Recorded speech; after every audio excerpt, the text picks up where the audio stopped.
Salut les amis, c'est Steph, bienvenue sur la chaîne Lecture Critique.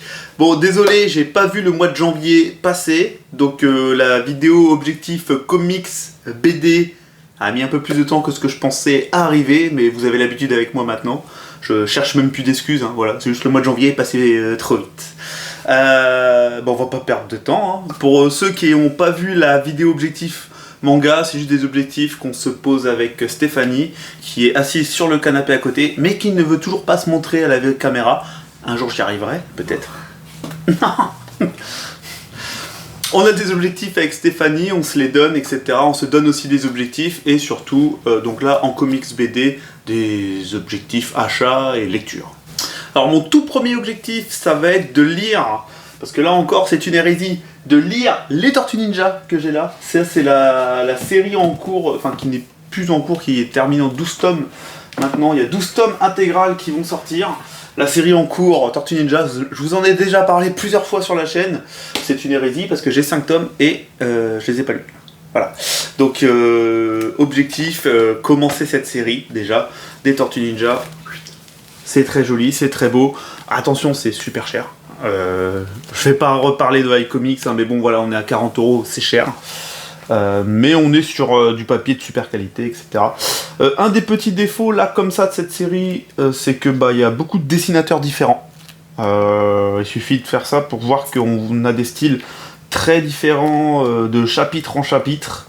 Et ça peut être un peu embêtant parfois, même si on s'y habitue avec les comics à force. Donc voilà, objectif, lire ça, savoir si je continue ou pas. Second objectif pour moi, relire le premier tome des Nuées Écarlates et les 2 tomes qui suivent, parce que j'ai lu ce tome là il y a 6-7 mois, et c'était vraiment excellent, une belle BD à consonance asiatique, japonaise même, et faite par un Italien d'ailleurs, qui malheureusement est décédé depuis. Et j'avais vraiment trouvé ça très bon, parce que j'en avais parlé dans ma vidéo top de l'année. Mais je veux me le relire et lire les 3 tomes. C'est un intégral qui... Les trois sont un intégral qui regroupe 4 BD. Donc ça se lit quand même... on croirait pas comme ça, mais c'est 2 belles heures de lecture à lire. Donc déjà, objectif, me lire ces 3-là. C'est déjà pas mal. Je vous avais montré les dessins la dernière fois lors du top. C'est... très joli, et niveau scénar ça tient la route très clairement, c'est sublime, c'était vraiment une superbe lecture. Ensuite chez Urban, dans la grande collection Urban de Rick Remender, j'ai acheté le premier tome de Black Science. Objectif, lire premier tome de Black Science. Alors là on est sur limite un mini omnibus, hein, c'est du gros intégral, et il y en a 3 comme ça, donc si je kiffe. On serait sur de la science-fiction assez, comment dire, abordable normalement. Et si je kiffe, voilà, on va se retrouver à lire 3 tomes de ça.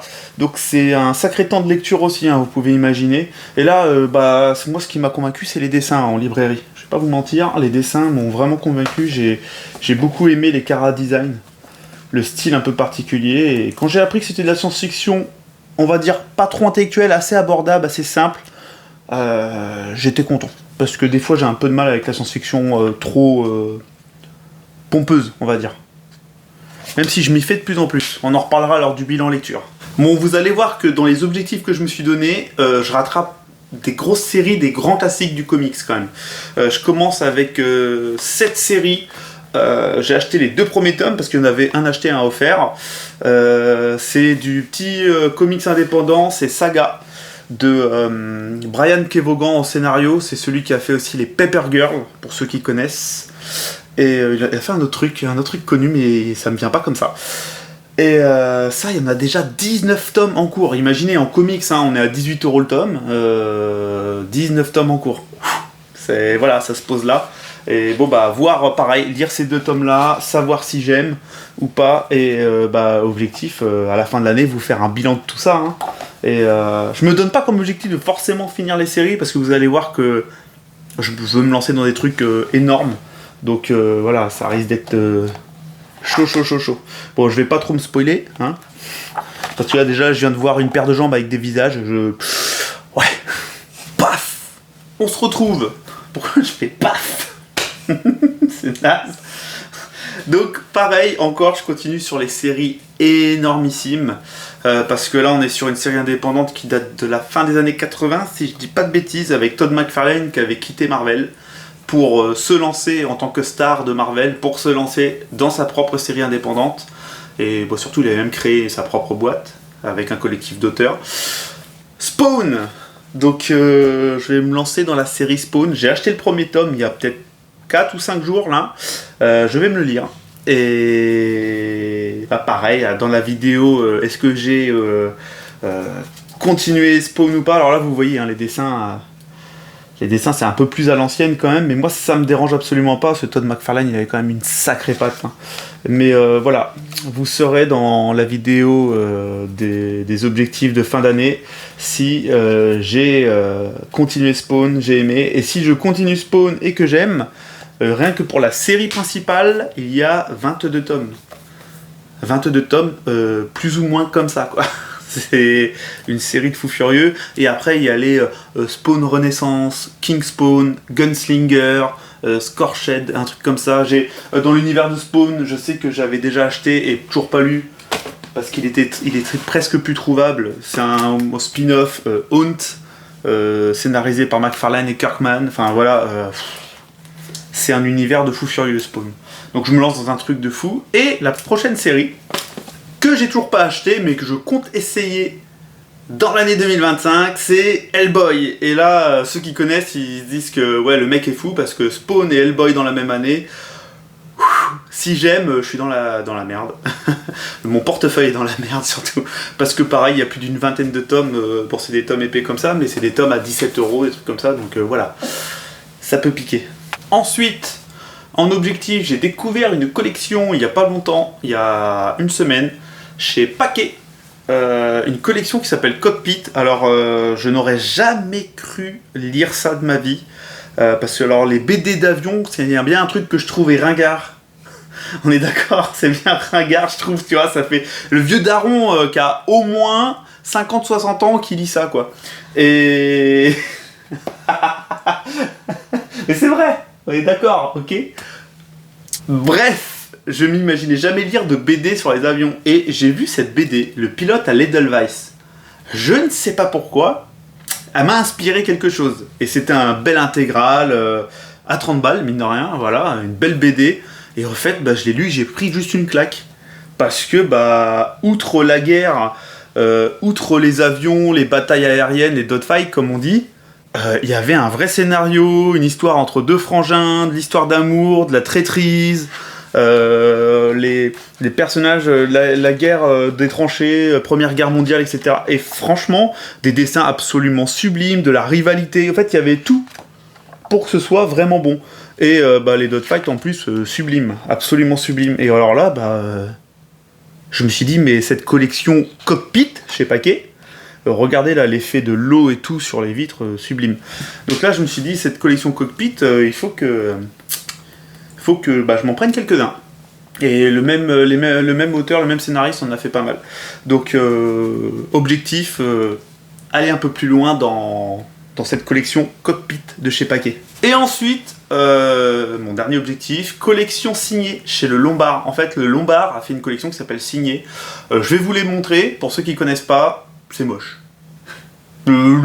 La BD est pas belle, vous allez me dire, ouais, on est d'accord. Franchement, est-ce que ça vous fait rêver? Ça vous fait rêver? Non, on est d'accord. Ça, est-ce que ça fait rêver? Limite, celle-ci, c'est peut-être la plus jolie couverture avec la tête de mort derrière de ça. Et pourtant, cette collection signée, elle est d'une qualité vraiment top. Alors, moi, j'ai pas lu ces deux-là, c'est Stéphanie qui les a lus. Ça a juste été des super coups de cœur pour toi. Ça a été vraiment deux claques. Un en western, comme il porte bien son nom, ça s'appelle Western. Et celui-ci, Le Serpent et le Coyote, c'était sur un vieux briscard, histoire de meurtre, etc. Non, un truc comme ça. Bref, j'arriverai pas à la faire parler. Hein. C'est phénoménal. Oh là là. Bref, elle a eu un énorme... Vraiment, c'était le gros coup de cœur, en sachant que la demoiselle lit quand même entre 50 et 100 trucs par mois. Donc quand elle a un coup de cœur, elle est difficile. C'est pas rien, quoi. Non mais c'est vrai, quand tu lis 3 trucs dans le mois, t'as plus de facilité à avoir un coup de cœur que quand on lit 100, voilà. Et moi, c'était pas un coup de cœur, Lata, mais j'avais vraiment aimé sur la guerre du Vietnam. une histoire de guerre qui se transforme limite en histoire à la Predator à un moment, et j'avais trouvé ça vraiment sympa, très sympa. Et du coup, on s'est dit que tous les deux, au fait, on peut le dire que c'est un peu un objectif à tous les deux, de se compléter cette collection signée qui a l'air d'avoir que très peu de ratés et qui a l'air d'avoir de belles pépites dans cette collection, quoi. Ensuite, comme la dernière vidéo sur les mangas, je vais vous présenter les objectifs de Stéphanie. Donc, déjà, elle a lu le premier tome intégral de Tony Chou, c'est le détective cannibale chez Delcourt. Alors là, c'est des omnibus, pour ceux qui connaissent les omnibus, ni plus ni moins, c'est des omnibus, mais qui sont à un prix raisonnable, je crois. Genre 40 € ou 50 €, je crois. Je sais, ça peut paraître fou de dire ça, mais vu les mastodontes que c'est, clairement, c'est un prix assez raisonnable. Et le premier avait été un coup de cœur aussi pour toi. Au tel point où t'as pas voulu... Alors, un truc de fille, ça. C'est un coup de cœur. Non, je veux pas continuer parce que je veux pas que ça s'arrête. Je comprends pas. Moi, c'est un coup de cœur, faut que je bouffe le 2, le 3, quoi. Et... ça fait 6 mois qu'elle doit lire le 2 et le 3. Du coup, voilà, objectif, finir Tony Chou 2 et 3. Bon, là, elle en a pour une semaine de lecture, ça, ni plus ni moins. C'est... Bon, 3-4 jours de lecture. Ensuite, à Noël, elle a reçu un énorme classique de la BD de piraterie. Elle a eu en cadeau Long John Silver, l'intégrale. Là, pareil, un beau cadeau. De ta maman ? Maman et papa. De maman et papa. Et, c'est vrai que rien que la première page, le navire, là, c'est absolument sublime. Et donc objectif aussi, se lire cette BD. Alors je t'avoue que rien de tourner les pages, ça me donne envie là. Rajoutez-moi l'objectif de lire Long John Silver aussi. Sérieusement, en fait elle l'avait eu en noir et blanc, et en noir et blanc c'était pas fou à une époque, et en fait là, même si c'est un peu vieillissant, je trouve que les dessins de ça sont un peu vieillissants, ça donne envie quoi. Et c'est un classique. Après, les classiques, c'est pas forcément bon. Moi, j'ai déjà été déçu par des énormes classiques. Ensuite, elle veut se faire l'intégrale, alors qu'il n'est pas fini. Là, c'est en 3 tomes, du Serpent et la Lance. C'est par l'auteur de Oko, pour ceux qui connaissent, qui est une BD un peu japonisante. 2 secondes, je crois que je l'ai là. Oko, voilà, c'est pour ceux qui voient à peu près ce que c'est. Alors ça, c'est fini. C'est fini, et l'auteur est depuis sur le Serpent et la Lance. Et alors là, de source sûre, j'ai un collègue qui a beaucoup aimé. Et Stéphanie, t'avais pas lu le premier chapitre, un truc comme ça ? J'aime bien. T'avais lu un peu le premier chapitre, tu m'as dit « Ah, ça a l'air pas mal, ça ». Et c'est là que t'as fait la folle, t'as acheté les 3. C'est ça. Donc, objectif, lire les 3. Donc... Et par contre, le mec met 2 ans à faire chaque BD. Alors après, il y a une belle pagination. Je vais essayer de vous montrer ce que ça donne. Les dessins ont l'air propres aussi. Paf. Alors ça fait des dessins très BD quand même. Très, quand je dis ça, c'est très classique, mais propre, avec un chara design qui est bien à lui. C'est vrai que ça ressemble au chara design que j'ai pu voir dans Oko aussi. Mais les paysages, etc. sont assez classiques, les couleurs sont assez classiques, je trouve. Mais c'est très propre. C'est attirant. Et on voit que, selon la timeline ou quoi, il y a différentes couleurs. Parce que là, on est sur quelque chose d'un peu plus fade, sépia, comparé à avant. À mon avis, il faut s'accrocher, il faut suivre. Ensuite, elle s'est donné pour objectif de se finir les Walking Dead, parce que c'est acheté l'intégrale l'an dernier de Walking Dead en intégrale, comme ça, il y en a 16 comme cela, c'est pas mal. Et vous pouvez voir qu'elle est là, au tome 2. Parce qu'elle a lu déjà l'équivalent de 7-8 tomes comme ça, il y a quelques années de ça. Le premier tome, elle se l'est même lu 2 ou 3 fois. 4 fois même, je crois que tu m'avais dit, un truc comme ça à l'époque. Donc là, elle veut enfin finir Walking Dead. Parce que comme beaucoup de gens, t'as jamais fini Walking Dead, quoi. Voilà, donc Walking Dead, je vous fais pas l'affront, vous connaissez, c'est un comics en noir et blanc, qui est pas extraordinaire niveau dessin. Moi, j'ai jamais trouvé ça fou niveau dessin. Mais voilà, surtout scénario de Kirkman, ça envoie du lourd. Faut pas s'attacher aux personnages, tout ça. Vous connaissez Walking Dead. Si vous connaissez pas, allez regarder les 3-4 premières saisons de la série et arrêtez-vous après. Et elle veut commencer un truc qui est à moi, mais c'est du Kirkman aussi. Je vous en ai parlé lors de mon top BD. Invincible, que moi j'ai absolument adoré, qui est un univers de super-héros un peu loufoque, un peu décalé, un peu... je pense que c'est un univers de super-héros qui est juste... qui a sa propre identité, que j'ai beaucoup aimé. Bon, vous montre les dessins, mais ils sont tout pourris, on est dans le tome 1, hein, c'est vraiment pas fou les dessins, comparé à ce qui arrive après, ce qui est un changement de dessinateur par la suite. Donc elle veut commencer cette série, parce que mine de rien, il y en a 12. Donc au moins avoir commencé cette série, après je pense les Walking Dead. Après, il y a les objectifs qu'on s'est donnés, comme pour les mangas, pour ceux qui n'ont pas vu la vidéo manga, on se donne des objectifs, et alors là le but c'est vraiment de les remplir. De toute façon tous les objectifs qu'on se donne, le but c'est de les remplir dans l'année. Voilà. Donc là c'est le moment où quand on a eu un petit coup de cœur, où on se dit tiens il faut que tu lises ça dans l'année, c'est vraiment cool. En couple franchement de faire ça, moi j'aime beaucoup. Et aussi on peut s'envoyer un ou deux cadeaux empoisonnés, ça peut être marrant. En objectif, elle a eu un coup de cœur aussi, il y a 2-3 semaines, en suivant des recommandations de plein de youtubeurs, comics, etc. Duo Powerbomb. Duo Powerbomb chez Urban, en petit indépendant où on suit une jeune fille qui fait du catch, c'est ça? Alors dessin assez spécial, hein, ça a pas l'air, on va pas se mentir, ça a pas l'air hyper beau de ce que j'ai vu. C'est un truc très spécial, quand même, niveau dessin, mais alors j'en ai entendu que du bien de Duo Powerbomb. Vraiment, j'en ai entendu que du bien, et je crois que Adrien de la chaîne Sélection Manga l'a lu il y a pas longtemps et qu'il avait pris une claque, donc toi ça a été un coup de cœur. Il y a Clem de la chaîne Ingé Comics qui pareil adore. En fait, j'en ai jamais entendu parler en mal. Donc bon bah il est temps que je lise ça cette année. Ensuite, comme elle est méchante, elle veut que je lise aussi Tony Chou. Voilà, donc là c'est le tome 1. Bon, bien sûr c'est objectif intégral, hein, donc il faut que je lise les 3 omnibus Tony Chou dans l'année.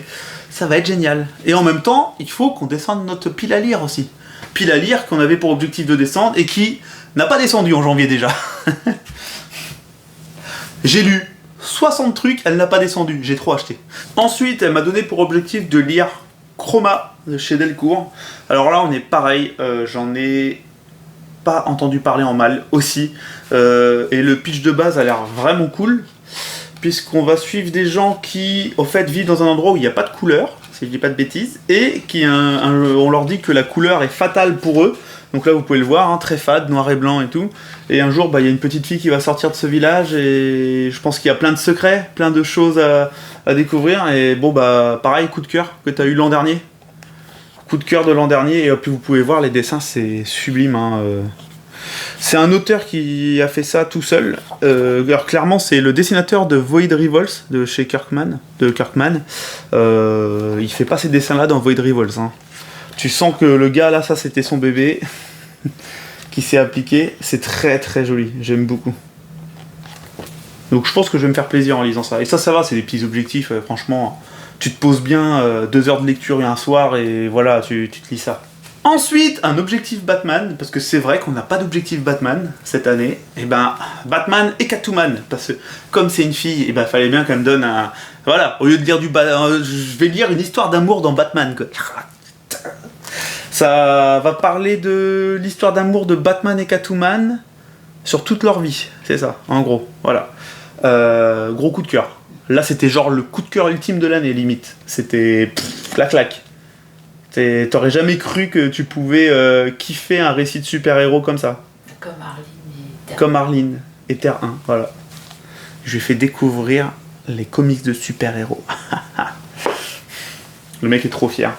Et pareil, hein, ça c'est très beau. Hein. C'est très joli. On a Tom King au scénario. Alors Tom King, moi, c'est un peu tout ou rien. Je trouve moins bof en général et de temps en temps bon. Voilà. Et on a qui au dessin? On a 3 dessinateurs. Donc ça va être peut-être... c'est toujours beau? Bon, on a 3 bons dessinateurs en gros.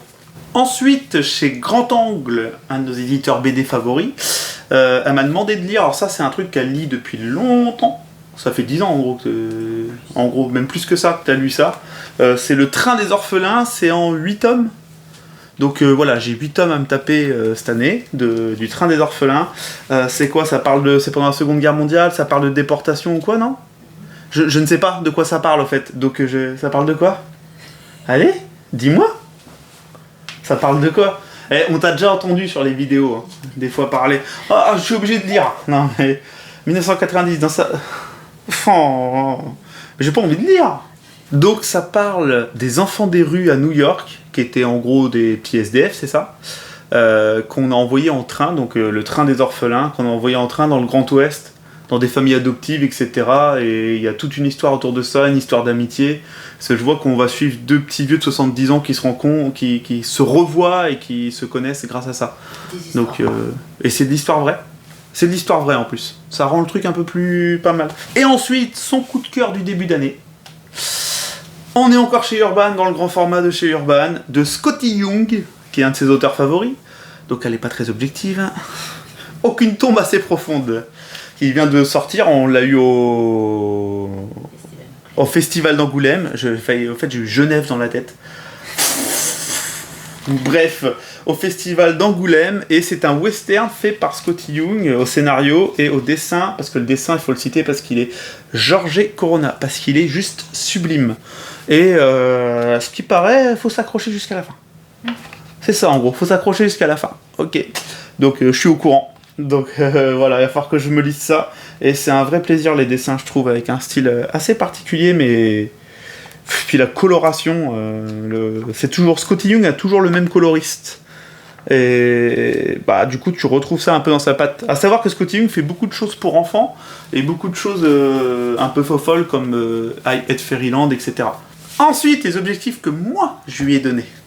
Bon, bah du coup, pour la bousculer un petit peu, paf, le pilote à l'Edelweiss, comme j'ai kiffé ça dernièrement, bah je lui ai donné. Voilà. Donc je viens déjà de vous en parler, je vais pas vous faire l'affront de vous en reparler, hein. Voilà. Mais bah si, non, je déconne. Donc voilà, pour la bousculer un peu, truc d'avion, à la base t'as vraiment pas envie quoi. Voilà, mais on va voir. Elle m'a dit ça dépend s'il y a Tom Cruise. Encore pour la bousculer un peu et en même temps pas trop parce qu'elle aime, ce qu'elle préfère dans les super-héros c'est leurs origines à chaque fois. C'est vrai que quand tu parles des origines des super-héros, c'est vrai que c'est en général particulièrement bien quand c'est bien fait. Et ben, je lui mets Daredevil jaune. Donc Daredevil jaune à lire, parce que bah c'est Jeff Lobb et Tim Sale, ceux qui ont fait aussi Spider-Man bleu, Hulk gris et Captain America, je sais plus quoi. C'est peut-être Captain America gris, enfin bref, vous avez compris. Et bon bah c'est des classiques.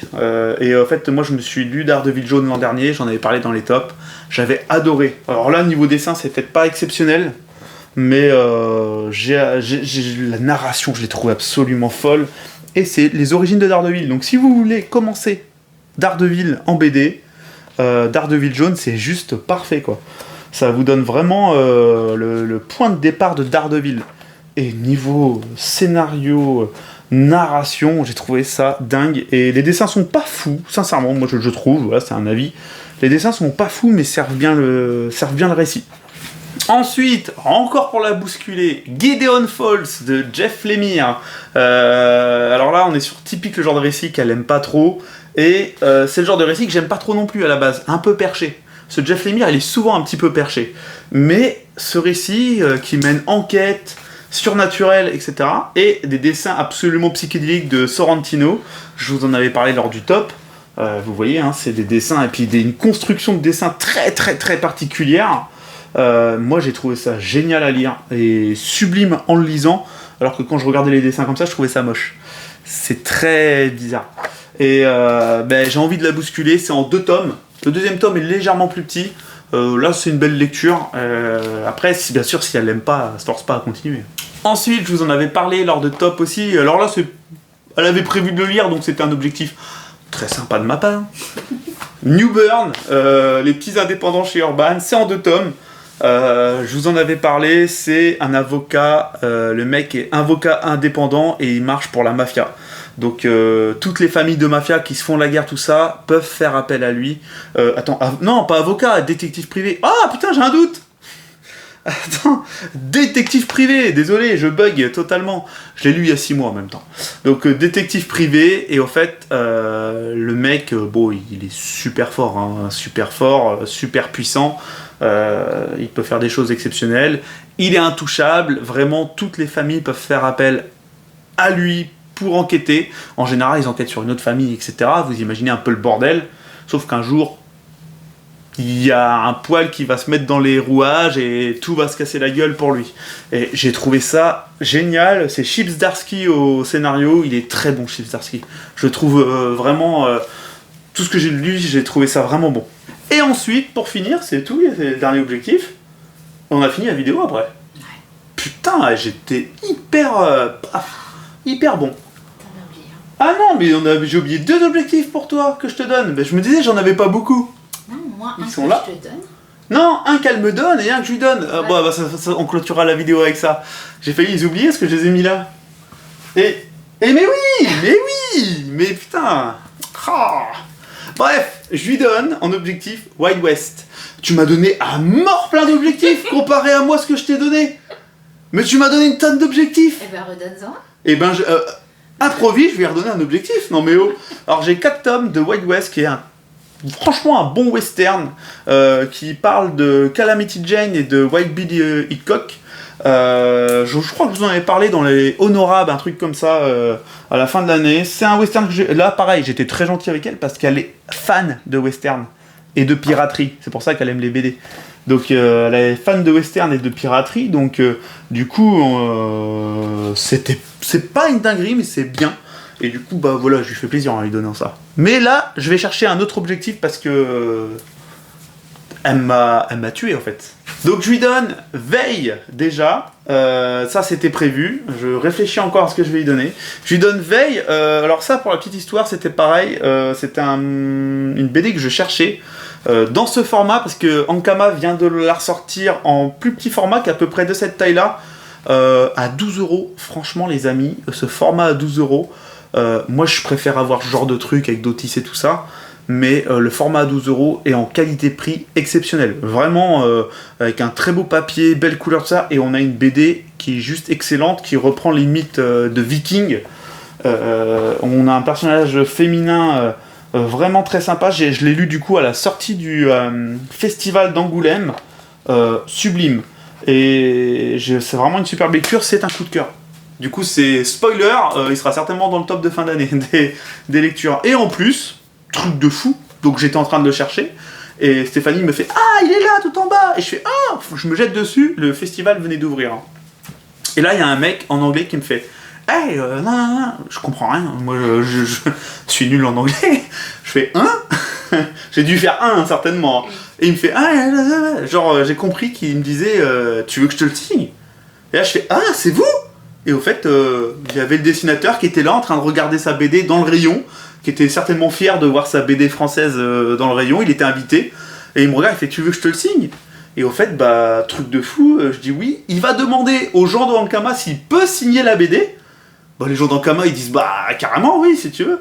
Et au fait, on se retrouve avec Stéphanie derrière, dans une petite pièce fermée du stand, le truc improbable, avec le gars qui nous demande si on a le temps. Bah ouais, carrément qu'on a le temps. Et il me fait une superbe dédicace. Et en plus, nous, avec notre niveau d'anglais catastrophique, tout ce qu'on a su lui dire, c'est ah, beautiful, thank you. Ah. Mais en fait, on comprend un peu l'anglais. On a compris, par exemple, qu'il disait que c'était la première fois en 2025 qu'il dédicaçait ça, qu'il était suédois, que la scénariste était suisse. Enfin voilà, il nous a parlé un petit peu. Mais par contre, nous, pour le parler, on n'a pas l'habitude, quoi. On est complètement naze. Et bah, superbe dédicace, quoi. Il s'est appliqué. Et on a bien passé une demi-heure avec lui, quasiment. Voilà, c'était sublime. Sublime. Je sais que pareil, hein, c'est un objectif sympa parce que t'avais un petit peu envie de le lire. En fait, j'étais hyper gentil avec elle. Donc vous avez deviné que pour le dernier, je vais être un petit bâtard. Donc, elle m'a donné comme objectif de lire, ça t'as adoré aussi, Beneath the Tree. Bah après, c'est normal, hein, les objectifs qu'on se donne, c'est des trucs qu'on a beaucoup aimés, hein, c'est logique. Hein. Parce que c'est loin d'être une yes girl, hein, je vous le dis. Hein. On est franchement, sur 10 trucs que tu lis, t'en renvoies 5. On va pas se mentir, sur 10 trucs que tu lis, t'en renvoies 5. T'es peut-être même plus compliqué que moi. Un cran en dessus de moi, ouais. Donc Beneath the Tree, qui est un ours tueur, quoi, comme vous le voyez sur la couverture. Et ça, pareil, c'est chez Ankama. Pour l'instant, Ankama, on a très peu de... C'est quand même très bon, Ankama, faut l'avouer. Des dessins mignonnés, mais pas fou, hein. Des dessins mignonnés avec des petits personnages. Mais je pense que voilà, je veux pas trop me spoiler, mais ça doit être un petit peu gore, un petit peu marrant aussi, peut-être un peu d'humour. Non, pas vraiment. Un petit peu au début, mais après c'est surtout gore, quoi. Un petit côté de Dexter avec un ours en plus. Et ensuite, en 3 tomes, objectif que tu m'as donné, lire The Conqueror. pareil, t'as beaucoup aimé et j'en ai entendu que du bien, ce concours. Et en fait, donc c'est King Kong. Vous voyez quand il se fait abattre en haut de l'Empire State Building, King Kong a gagné cette bataille et New York devient sa terre, quoi. Ouais, Son champ de... Et en gros, les animaux reprennent le pouvoir à New York. Voilà. J'avoue, sur le coup, tu te dis, vous n'avez pas rêvé forcément plus que ça, mais à ce qui paraît, c'est juste génial. Et beau dessin, des dinosaures à New York, les humains qui doivent se battre contre des bestioles, du coup, je pense, j'imagine. C'est le troisième, ça. Ah, c'est le troisième, ça risque de spoiler. Donc là, c'est le troisième. Hop, elle s'est acheté le coffret. Il est encore trouvable, mais il commence à être dur à trouver.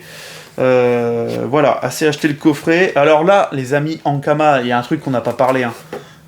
Qualité-prix, c'est ouf. Hein. Parce que alors là, on est sur quand même du dos tissé. Sur une pagination, je pense, de 80-90 pages, un truc dans le genre. Tout en couleur, papier de très bonne qualité. On en est à 16 €, c'est ça ? 16 €. Franchement, la majorité des BD aujourd'hui sont à 15-16 € et on n'a pas le dos tissé, on n'a pas autant de pages, on est à 50-60 pages. Franchement, là, on est vraiment sur quelque chose de très beau. Et de qualitativement... qualité-prix assez dingue, voilà. Donc maintenant, je vais réfléchir au dernier objectif que je vais lui donner. Je suis très gentil avec elle. J'ai pris un vrai plaisir dernièrement à lire Sangoma.